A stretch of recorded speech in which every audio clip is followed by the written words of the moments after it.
Prezado amigo telespectador da TV Mundo Maior, estamos iniciando mais um programa Abrindo a Bíblia.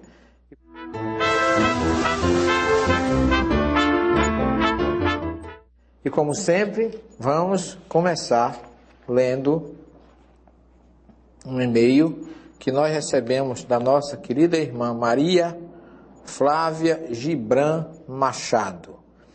Maria Flávia é da cidade de Três Corações, conterrânea do nosso querido Pelé, lá em Minas Gerais. Nas Minas Gerais. Ô estado bacana. Meus queridos irmãos aí de Minas, meu abraço, meu carinho. Ela fala aqui o seguinte: boa tarde, faço parte de um centro espírita aqui em Três Corações. Gostaria que vocês me falassem um pouco sobre Judas. Muito obrigada.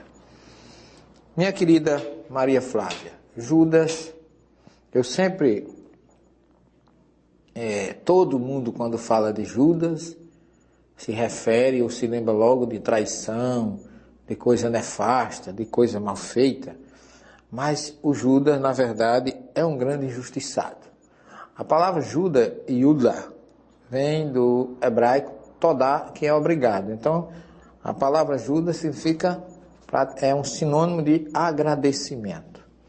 Judas foi assim, por assim dizer, um dos grandes discípulos de Jesus. E quando a igreja montou o seu cânon, e quando Judas é colocado como traidor, na verdade nem no hebraico nem no grego a palavra que tem lá para Judas é traição, mas Judas não traiu, Judas entregou Jesus, o que é completamente diferente. E a gente sempre se esquece de que o plano todo foi traçado por Jesus e não por Judas. E Jesus diz: o Filho do Homem precisa ser entregue. Ele não fala em traição, porém ele diz: ai daquele através de quem o Filho do Homem for entregue. Mas quando a igreja estabeleceu o seu cânon, foram escolhidos Mateus, Marcos, Lucas e João como evangelistas. E eu não sei se você sabe, querida, mas Judas também tem o seu evangelho.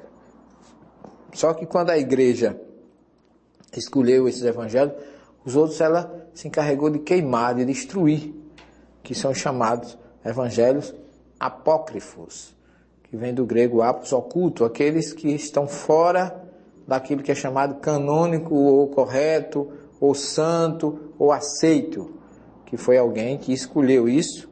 Mas os evangelhos apócrifos são evangelhos que têm muitas coisas interessantes. Só que naquela época, quando a igreja destruiu esses evangelhos, muitas pessoas se preocuparam com a conservação dessas obras. E foi assim que muitos pegaram esses códices, ou esses rolos do evangelho e de outras obras bíblicas, e enterraram. E Agna Magra, lá no Egito, foi descoberto agora um evangelho de Judas. E está sendo traduzido, e uma das questões bem colocadas nele é que Judas, né, realmente, na verdade, era um dos grandes amigos de Jesus, e que Judas, e que Jesus, em conversa com ele, está lá no evangelho, disse para ele que durante muitos séculos ele seria incompreendido, mas que no fim ele venceria. Eu acho que esse é o momento desse evangelho ressuscitar, no bom sentido, a figura de Judas como um dos grandes discípulos e amigos de Jesus, que o que ele fez foi, na verdade, parte de um plano traçado por Jesus, que precisava ser entregue, e esse trabalho não era para qualquer um fazer. Jesus o escolheu porque sabia a capacidade que ele tinha, quem era a pessoa de Judas. Portanto, aguarde. Eu fiquei muito feliz quando eu presenciei ou li esse noticiário, porque eu nunca considerei Judas um traidor. Eu sempre achei que o papel dele foi o mais difícil. E ainda hoje, coitado, ele é discriminado, mas tanto Judas como Maria Madalena são personagens do cristianismo primitivo que precisam ser reintegrados ao ministério e ao projeto que foi todo construído e traçado por Jesus. Muito obrigado pelo seu e-mail, gostei bastante e oportunamente a gente vai fazer mais na frente ainda trazer algumas informações sobre o Evangelho de Judas. Portanto, Maria Flávia Gibran Machado, obrigado pelo seu e-mail.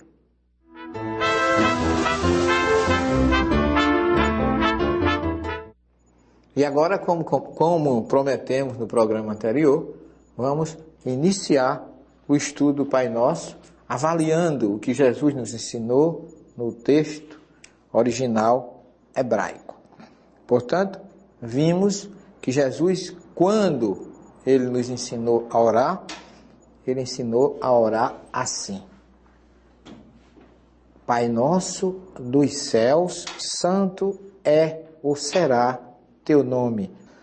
E aí, na sequência, ele diz: Tavo malikutecha, venha o teu reino, e não venha a nós o vosso reino, como a gente coloca. Venha o teu reino, quando a gente coloca venha o teu reino, é mais uma identificação da igualdade, de que Deus não faz parte de grupos, nem de pessoas. A gente escuta pessoas dizer assim: tudo que eu peço a meu Deus, Ele faz. Olha, parece até que Deus pertence a Ele, que é um amuleto pessoal. E não é bem assim. Deus é provedor de todas as situações do universo. Deus vem para todos. Então não é venha a nós o vosso reino, mas tavô malikutecha é venha o teu reino indistintamente. Aí na sequência tem Iase ritsonicha, tua vontade se fará. Nós costumamos dizer, seja feita a vossa vontade, como se nós estivéssemos permitindo que Deus fizesse o seu trabalho. Ele não precisa da nossa compreensão, da nossa ajuda, do nosso consentimento para que Ele realize a sua obra tão perfeita, tão inigualável. Portanto, Iase se fará ritsonicha, tua vontade, baaretz, na terra, kashe, quando ou como, Nasa Bachamai, como também se fará nos céus. Aí agora, se a gente tivesse dito que Deus estava nos céus, como é que a vontade dele se faria na terra? Portanto, ele está em toda parte. Então, a frase é: venha o teu reino, tua vontade se fará na terra, como também nos céus. E aí nós dizemos: o pão nosso de cada dia nos dai hoje, quando na verdade o texto correto no original diz Tenilano Hayom Lechem Hukeinu, ou seja, Tenilano, dá-nos hoje, Hayom, hoje, Lechem, pão, Hukeinu, nossa parte, dá-nos hoje nossa parte de pão, ou seja, do que eu mereço, dê uma parte, para que fique algo para quem não tem. Veja que até aqui está a humildade no pedido a Deus. Quando a gente pede menos do que a gente merece, doando humildemente aquilo que outras pessoas podem, que não têm o mesmo privilégio nosso, possam usufruir. E como é que a gente diz? O pão nosso de cada dia nos dai hoje. Como se dissesse assim, dá-me hoje o que eu mereço o mês todo. Dá-me logo hoje o pão nosso de cada dia, de todo dia, me dá agora, porque se não tiver amanhã, eu já garanti para o mês. Isso não pode ser compreendido assim, porque Jesus nos ensinou que a gente não deve se preocupar com o dia de amanhã. Cada dia tem o seu quinhão. Olhai as aves dos campos, olhai os lírios, as aves não plantam, não ceifam, todo dia colhem. Os lírios que nascem hoje e amanhã serão queimados pelo homem, porque o lírio lá em Israel é utilizado para ser queimado depois que ele murcha, que ele seca. Ora, Jesus disse que nem Salomão em todo o seu reino se vestiu como um deles. Desculpem. Se nós, como filho de Deus, observarmos essas coisas, nós vamos ver que Deus veste tão bem um lírio do campo, quanto mais a nós, segundo Jesus, homens de pequena fé. Então, não é o pão nosso de cada dia nos dai hoje, mas dá-nos hoje parte do pão que eu mereço. Uma parte para que fique para quem não tem. E agora vem a parte mais profunda do Pai Nosso. Usilar lano et yashimateino, ou seja, e perdoa a nós. Veja bem, nós dizemos assim, perdoa as nossas dívidas, ou perdoai a nossa dívida. Não, aqui tem usilar lano, perdoa para nós as nossas culpas. Ashimateino, ashimá é culpa, ashimateino, ashimá anachinu, a culpa da gente, a nossa culpa. Perdoa as nossas culpas. E nunca a gente perdoar as nossas ofensas ou dívida, e aí a gente diz, assim como nós perdoamos aos nossos devedores. Não. No texto original diz, kashe, ou seja, quando solihim anachinu lashe ashimulano, ou seja, quando tivermos perdoado a culpa dos nossos devedores. Veja que coisa diferente. A nossa culpa, o nosso perdão é proporcional ao perdão que nós tivermos dado. Ou seja, o meu perdão, se eu quero receber perdão, eu devo dar antes. O perdão, na verdade, enobrece. Por isso que Jesus ensinou tanto a importância da gente perdoar. Porque perdão, quando você perdoa, você cresce. Você cresce espiritualmente. E um amigo judeu, certa ocasião, ele me disse assim, quando a gente perdoa alguém, a gente tira um problema da nossa mente. A gente tira um rancor da nossa mente. A gente vê tantas pessoas dizerem assim, ainda hoje, 20 anos, 25 anos, ainda hoje, quando eu me lembro, me dá algo por dentro, porque eu não fiz nada, porque eu não consegui me vingar. E não é por aí. Mas nós vamos ainda, meus queridos irmãos, a um pequeno intervalo, em seguida retornaremos para continuar com a tradução do Pai Nosso. Até já.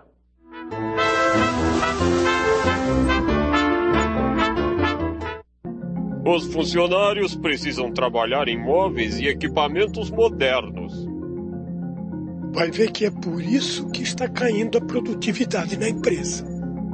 Patrão, a mudança fez a produção subir nas alturas.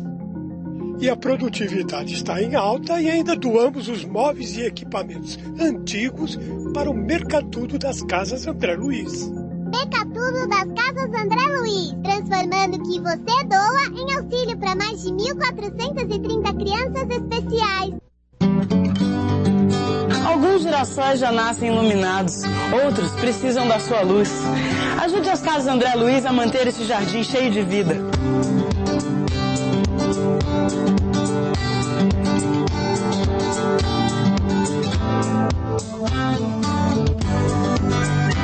Seja uma pessoa iluminada, faça sua doação para as crianças das Casas André Luiz.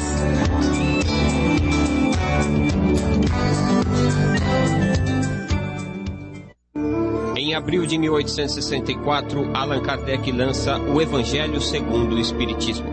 Se trata de uma obra editorial que aborda as mensagens de Jesus Cristo através da ótica espírita, ou seja, através de um pensamento que acredita na reencarnação e que traça como meta a perfeição de todos os filhos do Pai.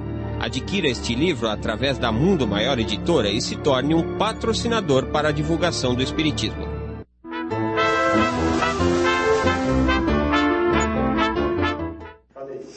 Estamos de volta com o programa Abrindo a Bíblia, falando hoje sobre a oração que Jesus nos ensinou, o Pai Nosso, que está sendo dissecado por nós de acordo com o texto original. E nós vimos, na primeira parte, a questão do perdão, mas antes gostaríamos de lembrar as nossas obras que estão aí à disposição, na telinha de vocês. Adquiram essas obras e vocês estarão colaborando com as obras sociais do Núcleo Espírita Bom Samaritano, e você tem as nossas obras à disposição aí em São Paulo, na Sinal Verde, no telefone 6409-1540. No Recife, se você mora em Recife, pode adquirir na Livraria Imperatriz. E no Brasil afora, na Livraria Siciliano, onde você pode pedir através do online, coloca o nome do autor Severino Celestino e ali você faz o seu pedido que a livraria manda buscar. Ou então pede direto conosco. Quem quiser, ligue para o telefone 0 operadora 83, está aí na sua telinha, 3244-0835. E aí você pode adquirir as nossas obras. Direto pelo correio, você recebe em uma semana em sua casa. Mas vamos dar continuidade ao nosso estudo do Pai Nosso. Nós falávamos sobre o perdão. Que o nosso perdão é condicionado a que nós temos dado. Porque Jesus diz aqui que a gente deve pedir: perdoa as nossas culpas quando tivermos perdoado a culpa dos nossos devedores. É uma condicional. Ou seja, Deus não se fere, não se magoa. O nosso perdão nós recebemos se nós tivermos dado. E quantas vezes a gente escuta alguém dizer que perdoa, mas não esquece? Ou então manda um recado frio dizendo assim: olha, diga para ele que ele está perdoado, mas ele lá e eu cá, eu não quero mais vê-lo. Isso não é perdão. Ou então algumas outras pessoas colocam o dedo na cara da pessoa que o ofendeu e com aquele ato de superioridade diz assim: você não merece, mas eu vou lhe perdoar. Como se a gente estivesse acima, no 10º andar, e o perdoado estivesse debaixo do tapete. Isso não é perdão, meu caro amigo telespectador. Isso é humilhação. Isso é agressão. A igualdade que existe entre nós e o nosso semelhante deve ser respeitada perante Deus. Jesus nunca condenou ninguém. Sempre dizia: meu jugo é leve, meu fardo é suave. Por quê? Porque ele estava sempre pronto a perdoar, porque ele não se ofendia. Deus não se ofende conosco, Jesus não se ofende conosco. Este perdão aqui tem que ser de mim para você, de você para mim. Cai entre nós, porque quando a gente atingir o reino da bem-aventurança, ninguém deve nada a ninguém, ninguém precisa mais perdoar ninguém. E por isso que Jesus coloca tão bem em Mateus, mais atrás um pouquinho, 5:25, que a gente deve se reconciliar ou pagar o débito que a gente tem com o nosso irmão, porque senão a gente vai ser lançado na prisão e dali não subiremos. Jesus não usa dali não sairás, mas o verbo que ele usa é o verbo lalot, subir. Dali não subiremos até que tenhamos pago o último ceitil, o último prutal, o último centavo, dependendo da moeda que se considere. Portanto, para Jesus, quando a gente tem débito com alguém, a gente está embaixo, estamos em nível inferior. Esse é o significado dali não subirás. Portanto, devemos observar o quanto o perdão é nobre e é divino. Por isso que Jesus dizia que ele sempre estava pronto a nos compreender, porque o seu jugo é leve e o seu fardo é suave. Nós temos pessoas que, mesmo sem ser Jesus, deram exemplo de superioridade perante o seu semelhante, convidando ao perdão e à compreensão. Nós temos o caso de Mahatma Gandhi, que estava fazendo uma palestra para jovens, quando um jovem o bate na frente de todo mundo no rosto. Imagine você algo dessa natureza conosco, se alguém nos batesse na cara, se alguém nos agredisse fisicamente, qual seria a nossa reação? Quantas vezes a gente põe a mão na cintura e diz para quem está conosco: você sabe com quem você está falando? Não dizemos isso às vezes? Como se nós fôssemos tão superior que aquela pessoa não poderia ignorar. Essa é uma pergunta, meu caro amigo, que a gente não deve fazer. Sabe por quê? Porque se a gente é importante, se fosse importante, todo mundo conhecia. Então, se você não sabe com quem está falando, é porque realmente eu não sou importante. É um atestado pessoal da minha insignificância. Portanto, o jovem bate na cara de Buda e ele calmamente recua um passo, olha firmemente nos olhos dele e com a maior serenidade, sem levantar a voz, ele interroga: meu filho, você tem algo mais a me dizer? E diz a história que esse jovem recuou, foi para casa e não conseguiu mais dormir, porque ele esperava que Buda criasse uma situação e ele não entrou na fé, ele não reagiu, ele agiu de uma forma inversa, com o perdão e com a superioridade dos espíritos elevados. Não superioridade humilhante, como a gente acaba de falar, mas superioridade em ação. Porque o jovem foi para casa e no outro dia foi procurar Buda, no meio da multidão, quase não consegue se aproximar dele, e com muito sacrifício, quando conseguiu chegar perto dele, beijou-lhe a mão, ajoelhou-se, ele o fez levantar, e ele disse: meu padrinho, eu vim aqui lhe pedir perdão, se o senhor não me perdoar, eu não sei o que irei fazer na minha vida. E Buda perguntou: mas perdoar de quê, meu filho? Padrinho, mestre, eu bati-lhe no rosto ontem na frente de todo mundo, e eu não consegui dormir. Buda disse: eu não preciso lhe perdoar absolutamente, meu filho, porque não está mais aqui nem o jovem que bateu, nem o homem que apanhou. Você não é mais o mesmo, você já mudou, parabéns. Assim, meus queridos irmãos, é que tem que ser as nossas atitudes diante do nosso semelhante. Compreensão para com aquele que está conosco, isso faz com que a gente cresça. E o perdão é algo que faz com que você elimine do seu coração um ranço, uma mágoa, que só lhe faz mal. Você não pode sofrer por alguém que lhe magoou. Quem tem que sofrer é quem lhe magoou, e não você. Porque você, perdoando, acabou o problema. E a grande nobreza do perdão é essa: enobrece quem perdoa, mas não tira do agressor a culpa. Aí é que está a grande nobreza do perdão. Por isso que Jesus coloca aqui que o nosso perdão é condicionado a que nós já tenhamos perdoado. E aí ele coloca, e nós dizemos: e não nos deixes cair em tentação. E o texto original diz: veal tivieino lidei massá. E não nos deixes entregues à provação. Veja que diferença. A expiação é nossa, a provação é divina. Ou seja, quando nós escolhemos espiritualmente vir a este planeta para passar por expiação e provas, as expiações são os débitos que a gente não foge, mas as provações, Deus precisa estar conosco para que a gente vença.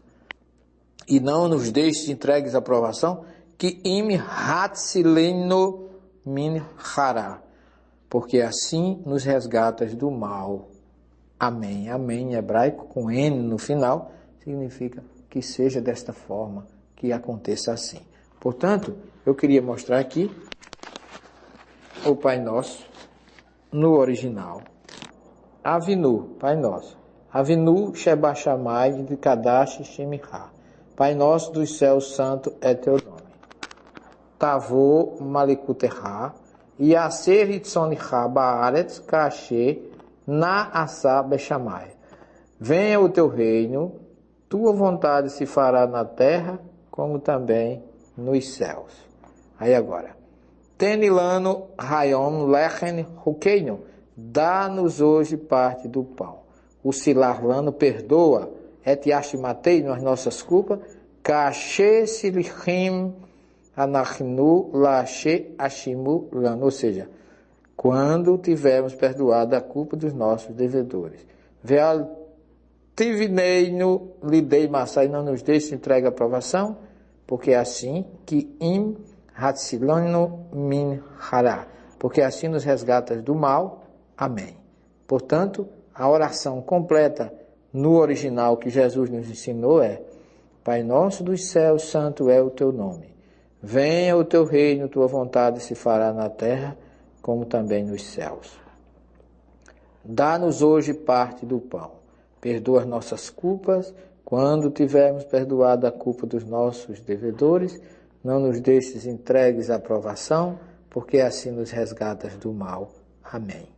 Foi esta a oração que Jesus nos ensinou do texto original hebraico para nossa reflexão. Portanto, vamos encerrar o programa lendo o Pai Nosso em português. Pai Nosso dos céus, santo é o teu nome. Venha o teu reino, tua vontade se fará na terra como também nos céus.